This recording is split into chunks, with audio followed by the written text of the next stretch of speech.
આવશે તો કેવો આન્સર આપીશ, આ પ્રશ્ન આવશે તો કેવો આન્સર આપીશ, આમ તેમ ગુચવાડાના અંદર ફિયર વધતો જાય, ટેન્શન વધતો જાય અને એક્ઝામથી તમને કંટાળો આવવા લાગે.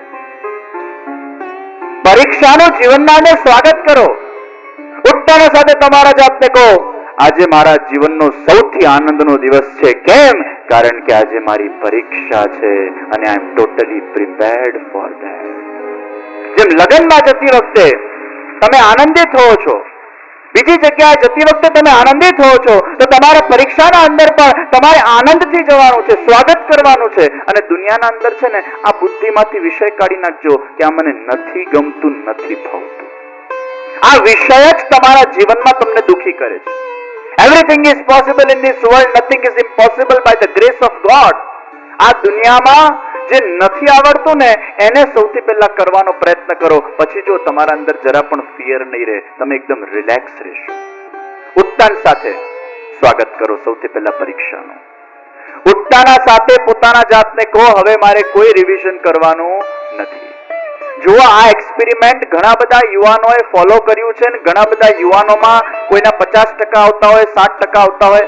જો સૌથી પહેલા તમને એક વાત કહું કે ઘણા લોકોના 50% આવે, 60% આવે, 70% આવે, 80% આવે. પછી શું કરતા હોય કે પોતાના દાયરા ફિક્સ કરી દેતા હોય કે અમે 60% વાળા, એટલે અમારા એવરેજ 60-65 ના વચ્ચે જ આવતું હોય છે. આ 70% વાળો, આ 80% વાળો, આ 90% વાળો. આપણા બુદ્ધિમાં આપણે આ બધા લેવલ્સ બનાવતા હોઈએ છીએ. સૌથી પહેલા તો તમારા બુદ્ધિમાં આવા કોઈ લેવલ બનાવતો નહીં કે તમે 50% કે 60% કે 70 કે 80% વાળા છો. આ દુનિયાના અંદર દરેક બાળકના અંદર ભગવાને સમાન બુદ્ધિ મૂકી છે. એ બુદ્ધિનો એ કેટલો ઉપયોગ કરે છે એ એના ઉપર છે. મોટા ભાગના બાળકો બુદ્ધિનો યોગ્ય ઉપયોગ નથી કરી શકતા. તમારા બુદ્ધિમાં કોઈ દારાઓ મૂકતા નહીં, માઇન્ડમાં એકદમ બ્લેન્ક હોવું જોઈએ. ઉઠતાના સાથે નો ટેન્શન, સ્વાગત કરો. ઉઠતાના સાથે નો રિવિઝન. નહીં તો મોટા ભાગે શું થાય, 9 વાગ્યાનું પેપર હોય એટલે 8માં 9માં 5 કમ સુધી પેલો બુકમાંથી માથું બહાર કાઢે જ નહીં. છેલ્લી મિનિટ સુધી પાછો રિક્ષામાં જતો હોય કે એમાં જતો હોય, એમાંય પાછો બુક ખોલીને જતો હોય અને છેલ્લા ટાઈમે બેલ વાગી ગઈ હોય એક્ઝામની, ત્યાં સુધી પેલો બુકને છોડે નહીં, છેલ્લા ટાઈમ સુધી રિવિઝન કરે. એટલે એ વ્યક્તિનું મન પ્રેશરમાં રહે છે. તમારા જાતે રિલેક્સ કરો. નો રિવિઝન ઇન ધ મોર્નિંગ. રાત્રે સૂતા પછી સવારના ટાઈમે કોઈ રિવિઝન કરવાનું નથી, કંઈ જ વાંચવાનું નથી.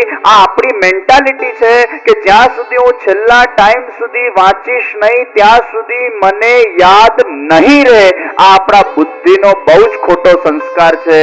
તમને ખબર નથી, આપણી મેમરી એટલી સ્ટ્રોંગ છે કે એકવાર આપણે વાંચીને રિવાઇઝ કરીને બરાબર આપણા મગજમાં જો બેસી ગયું હોય એ વસ્તુ આપણે ક્યારે પણ ભૂલતા નથી. અને એક્ઝામના ટાઈમે તમારે યાદ નહીં કરાવવું પડે મેમરીને, મેમરી તમને યાદ કરાવશે કે આ વસ્તુ આ રીતે રખ. તમે મેમરી પર વિશ્વાસ રાખો, તમારી સિસ્ટમ બહુ સ્ટ્રોંગ છે. એ જ વખતે તમને બધું યાદ આવતું જશે, ઓટોમેટિક યાદ આવશે. જેટલા કોન્શિયસ એફર્ટ્સ તમે મૂકશો પોતાના જાતને યાદ કરવાનું, એટલું ભૂલતા જશો અને જેટલું ભૂલી જશો ને એટલું જ વધારે યાદ આવશે. કારણ કે આપણા બધાની યાદ શક્તિ બહુ સારી છે, એને ખાલી વિશ્વાસ કરવાની જરૂર છે. તો ડાયજેસ્ટિવ સિસ્ટમ પર જે તમે વિશ્વાસ કરો છો એ મેમોરી સિસ્ટમ પર પણ વિશ્વાસ મૂકશો તો તમારા પરીક્ષાના અંદર તમારા પર્સન્ટેજીસ વધી શકશે.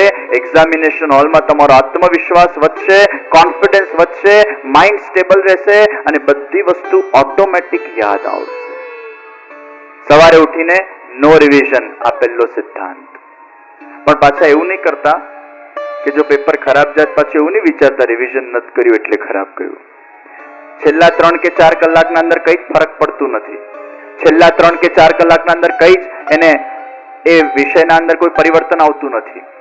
રોજ સવારે ઉઠીને તમે બધા એક મેડિટેશન કરજો. ડીપ બ્રેથ લઈને ઓમ થી છોડજો. એ તમને બધાને આવડતું જ હશે. ડીપ બ્રેથ લઈને ઓમ થી છોડવાનું છે.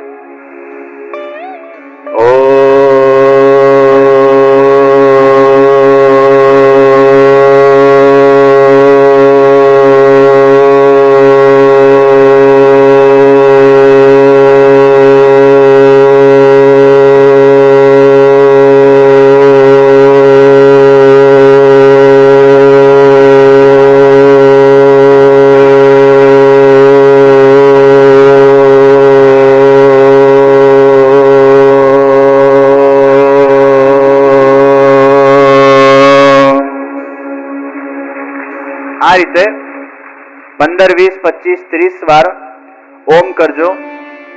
ઓમ કર્યા પછી બંને હાથ ખુલ્લા છોડીને આંખ બંધ કરી દેજો.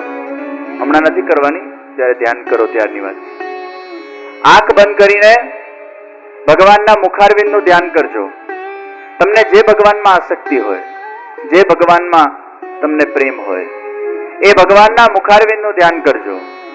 પછી ફીલ કરજો એ ભગવાનના આંખોમાંથી એક તેજ આવે છે. એ તેજ તમારા અંદર આવતું જાય છે. જેમ જેમ એ તેજ તમારા અંદર આવતું જાય છે, તમારા અંદરની બધી નકારાત્મકતા બહાર જાય છે. વર્ડ ફોર્મમાં જોવાનું. ફિયર બહાર જાય છે, ટેન્શન બહાર જાય છે, અશાંતિ બહાર જાય છે, પ્રોબ્લેમ બહાર જાય છે. આ બધી વસ્તુઓ બહાર જઈ રહી છે. સારી વસ્તુ અંદર આવે છે, હેપીનેસ અંદર આવે છે, સ્ટેબિલિટી અંદર આવે છે, શાંતિ અંદર આવે છે, કોન્ફિડન્સ અંદર આવે છે. આ બધી વસ્તુ અંદર આવે છે અને આ બધી જ વિકારયુક્ત વસ્તુઓ બહાર જાય છે. પછી પોતાના જાતને કહો, I am the most intelligent person on this earth. આ દુનિયાનો હું સૌથી બુદ્ધિશાળી વ્યક્તિ છું. આ દુનિયાનો હું સૌથી ઇન્ટેલિજન્ટ વ્યક્તિ છું. આ દુનિયાની સૌથી મોટી વિલક્ષણ શક્તિઓ મારા અંદર છે. આ દુનિયાના અંદર સૌથી વધારે શક્તિઓ મારા અંદર છે. બધી ભગવાનની શક્તિઓ મારા અંદર આવી રહી છે. આ રીતે પોતાના જાતને જ્યારે તમે ઓટો સજેશન આપો છો વિચારો દ્વારા, ત્યારે તમે તમારા માઇન્ડને ટ્રેન કરો છો. કારણ કે 24 કલાકની અંદર આપણે એટલા બધા બિઝી હોઈએ છીએ કે આપણે પોતાના જાત સાથે જ વાત નથી કરી શકતા. કારણ કે 24 કલાક આપણા એટલા વ્યસ્ત જતા હોય છે વિચારમાં કે મનને શાંત કરી શકતા નથી. તો મેડિટેશનના અંદર મનને શાંત કરીને ઓટો સજેશન આપો પોતાના જાતને કે you are the most capable person of this અર્થ. કારણ કે આપણા બુદ્ધિમાં છે ને ઘણી બધી વસ્તુ પ્રોગ્રામ થયેલી છે. આવું થશે, મને ગુસ્સો આવશે, આવું